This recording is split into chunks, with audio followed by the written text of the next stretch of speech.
प्यारे विद्यार्थियों, circle point YouTube channel पर आप सबों का स्वागत है।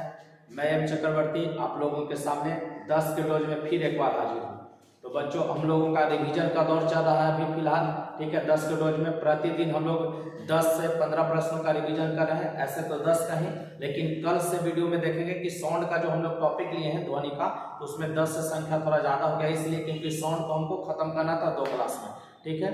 तो ध्यान दीजिएगा, कल साउंड का पहला पार्ट डाल दिए थे, 20 प्रश्न का संदर्भ हम लोग रिवीजन किए थे।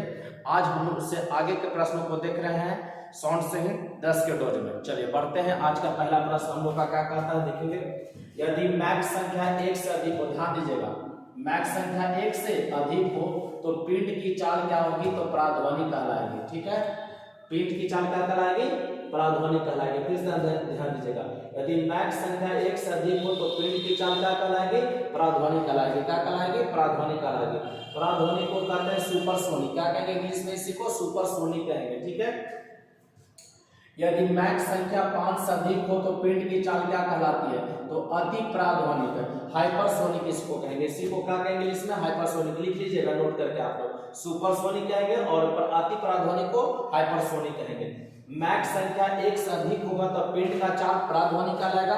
मैक संख्या 1 से अधिक होगा तो पिंड का चाल प्राध्वनि कहलाएगा। अब मैक संख्या अगर 5 से अधिक हो, 5 से अधिक हो तो अति प्राध्वनि कहलाएगा, हाइपरसोनिक कहलाएगा। क्या कहलाएगा, हाइपरसोनिक। मैक संख्या का उपयोग किसकी चाल के निर्धारण में करेंगे, तो विमान के चाल के निर्धारण में किया जाता है। विमान के चाल के निर्धारण में किसका प्रयोग करेंगे, मैक संख्या का। मैक संख्या 1 से अधिक होगा तो पिंड का चाल क्या कहलाएगा, प्राध्वनि कहलाएगा। और मैक संख्या अगर 5 से अधिक होता है तो पिंड की चाल क्या कहलाएगी, अति प्राध्वनि कहलाएगा। दीर्घ रेडियो तरंग पृथ्वी के किस वायुमंडल के परत से, पृथ्वी के किस वायुमंडल के परत से परावर्तित होता है, तो आयन मंडल से। याद रखिएगा, दीर्घ रेडियो तरंग पृथ्वी के किस वायुमंडल के परत से परावर्तित होगा, तो आयन मंडल से परावर्तित होगा। सोनोग्राफी में कौन सी तरंग काम में प्रयोग किया जाता है, तो प्रसरक तरंग प्रयोग किया जाता है। सोनोग्राफी में किस तरंग का प्रयोग करेंगे, तो प्रसरक तरंग का प्रयोग करेंगे। अल्ट्रासाउंड वगैरह में भी पूछेगा कि अल्ट्रासाउंड करवाने में, सोनोग्राफी में घर से कीड़े मकोड़ों को भगाने में, मच्छर वगैरह रहता है ना, तो उसको भगाने में किसका प्रयोग करेंगे, प्रसरक तरंग का। अब प्रसरक तरंग ध्यान दीजिए इसका रेंज होगा 20,000 हर्ट्ज से ऊपर। कल के वीडियो में देखिए बताया गया था प्रसरक तरंग का रेंज कितना हो जाएगा, प्रसरक तरंग का रेंज पूछेगा तो 20,000 हर्ट्ज से ऊपर हो जाएगा। और उस ध्वनि को मानव नहीं सुन सकता है, मानव का नहीं सुन सकता है।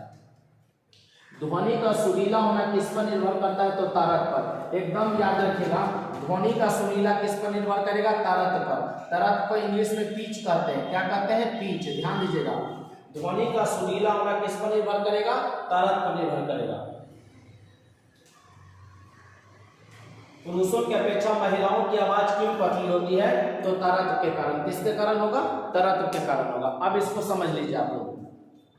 महिला लोग, जिसका तरत्व अधिक होगा उसका आवाज सुरीला होगा। जिसका तरत्व अधिक होगा, नोट करके आप लोग लिख लीजिएगा, जिसका तरत्व अधिक होगा आवाज उसका सुरीला होगा। जिसका तरत्व अधिक होगा आवाज उसका क्या होगा, सुरीला होगा। तरत्व कम होगा, तरत्व कम होगा तो आवाज मोटा या भारीपन होगा, आवाज मोटा या भारीपन होगा। फिर से ध्यान दीजिएगा। तो प्रश्न कहता है पुरुषों की अपेक्षा महिलाओं की आवाज क्यों पतली होती है, पतली मतलब सुरीली, तो तरत्व के कारण। तो तरत्व महिलाओं का अधिक होगा किसका अपेक्षा, पुरुषों का अपेक्षा। प्रश्न पूछेगा शेर की दहाड़ और मच्छर की भिनभिनाहट में किसका तरत्व अधिक होगा। शेर की दहाड़ और मच्छर की भिनभिनाहट में किसका तरत्व अधिक होगा, तो मच्छर की भिनभिनाहट का। क्यों, क्योंकि उसका आवाज थोड़ा सा पतला होता है शेर की दहाड़ के मुकाबले। तो जिसका आवाज पतला होगा उसमें तरत्व अधिक होगा, उसका तरत्व अधिक होगा। आवाज अगर मोटा है तो उसका तरत्व कम है। तो प्रश्न कह देगा कि पुरुष और महिला में किसका तरत्व अधिक होगा, तो महिलाओं का तरत्व अधिक होगा, पुरुषों का तरत्व कम होता है। याद रखिएगा, तरत्व के कारण ही आवाज मोटा या पतला समझ में आता है कि कौन सा आवाज सुरीला है, कौन सा आवाज मोटा है। पतला मतलब सुरीला और मोटा मतलब थोड़ा सा भारीपन होता है, जो कि पुरुषों का होता है। क्वेश्चन फिर कह देगा इसी से कि आप ध्वनि को बिना देखे वाद्य यंत्र से जो आवाज आता है उसको आप कैसे पहचान लेते हैं, तो गुणता के कारण। कहने का अर्थ ये हुआ कि कोई व्यक्ति ढोलक बजा रहा है, कोई बांसुरी बजा रहा है, कोई हारमोनियम बजा रहा है या कोई भी विभिन्न प्रकार का वाद्य यंत्र बजा रहा है, तो आप नहीं भी देखेंगे तो आप बता सकते हैं कि ढोलक की आवाज है, कि बांसुरी की आवाज है, कि हारमोनियम की आवाज है। गुणता के कारण, क्यों?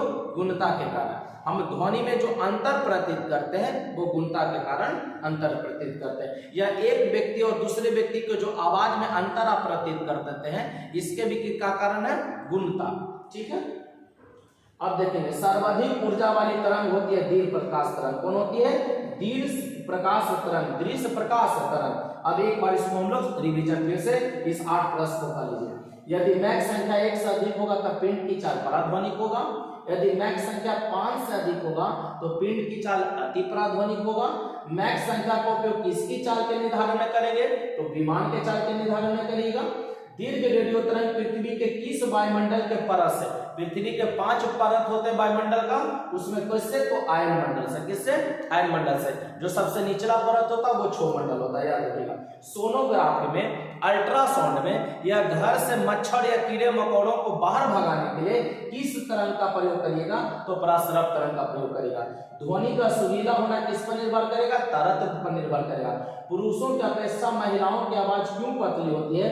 क्योंकि महिलाओं का तरत्व अधिक होता है, पुरुष का तरत्व कम होता है। जिसका तरत्व अधिक होगा आवाज सुरीला होगा। सर्वाधिक ऊर्जा वाली तरंग होगा तो दृश्य प्रकाश तरंग होगा। कौन हो जाएगा?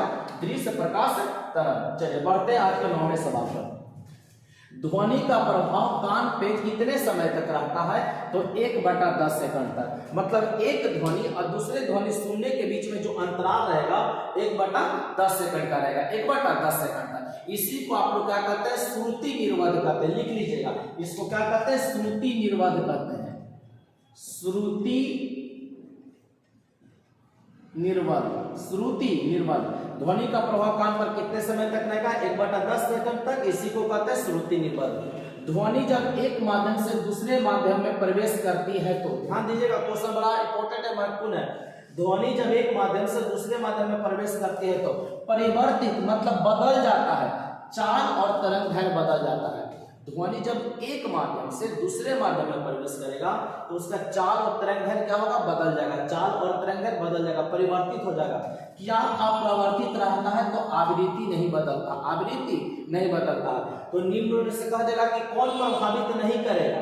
जब ध्वनि एक माध्यम से दूसरे माध्यम में जाएगा तब कौन प्रभावित नहीं करेगा? आवृत्ति प्रभावित नहीं करता। क्यों? क्योंकि वो अपरिवर्तित रहता है। तो अपरिवर्तित रहता तो वो प्रभावित नहीं करेगा। बदल कौन जा रहा है? चाल और तरंग दैर्घ्य उसको बदल जा रहा, तो वो उसको प्रवर्तित माने बदलेगा, प्रभाव डालेगा। ठीक है, ध्वनि एक माध्यम से दूसरे माध्यम में जाएगा तो क्या बदल जाएगा? तो चाल और तरंग दैर्घ्य बदल जाएगा। क्या नहीं बदलेगा? तो आवृत्ति नहीं बदलेगा। विमानों के आंतरिक भाग को सफाई करने में किसका प्रयोग करेंगे? तो पराश्रव तरंग का। विमान के आंतरिक भाग का सफाई करने में किसका प्रयोग करेंगे? पराश्रव तरंग का करेंगे। तरंग का वेग v से सूचित करते हैं, आवृत्ति को n से और तरंग दैर्घ्य को लैम्डा से। फिर से ध्यान दीजिएगा, तरंग का वेग को v से, आवृत्ति को n से तथा तरंग दैर्घ्य को लैम्डा से। तो कह कि क्या संबंध होगा? तो v बराबर n लैम्डा, v बराबर n लैम्डा। मतलब तरंग का वेग बराबर हो जाएगा आवृत्ति गुना तरंग दैर्घ्य, आवृत्ति गुना तरंग दैर्घ्य हो जाएगा। राडार की कार्य प्रणाली किस सिद्धांत पर आधारित है?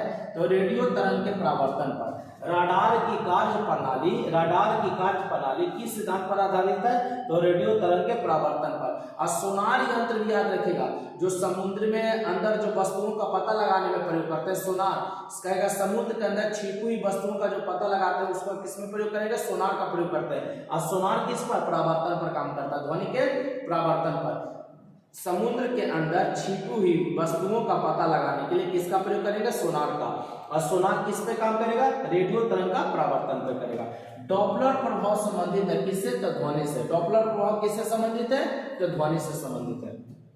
स्टेथोस्कोप, स्टेथोस्कोप मतलब आप लोग समझ होंगे, डॉक्टर साहब जो आला लगाते हैं ना, जो कान में लगाकर आपका बीट वगैरह जो मापते होंगे, तो उसी को स्टेथोस्कोप कहते हैं। तो स्टेथोस्कोप किस सिद्धांत पर काम करेगा? तो ध्वनि के परावर्तन पर। किस पर काम करेगा? ध्वनि के परावर्तन पर। तो ध्वनि के परावर्तन पर 3 चीज आप याद कर लीजिएगा, राडार की कार्य प्रणाली, स्टेथोस्कोप और सोनार। राडार की कार्य प्रणाली, स्टेथोस्कोप और सोनार। और फिर कहेगा प्रतिध्वनि। प्रतिध्वनि किसके कारण उत्पन्न होगा? तो वो भी परावर्तन के कारण। प्रतिध्वनि किसके कारण उत्पन्न होगा? परावर्तन के कारण। तो बच्चों फिजिक्स से साउंड का हम लोग का रिवीजन समाप्त होता है। मिलेंगे कल के वीडियो में, तब तक आप पार्ट 1 और पार्ट 2 से साउंड का जो भी प्रश्न आपको दिया गया है आप उसको एक बार अच्छे तरीके से याद कर लीजिए। आपका पढ़ा हुआ होगा, परीक्षाओं में अक्सर सवाल आपको देखने को ये मिल जाएंगे। अगर आप याद नहीं करें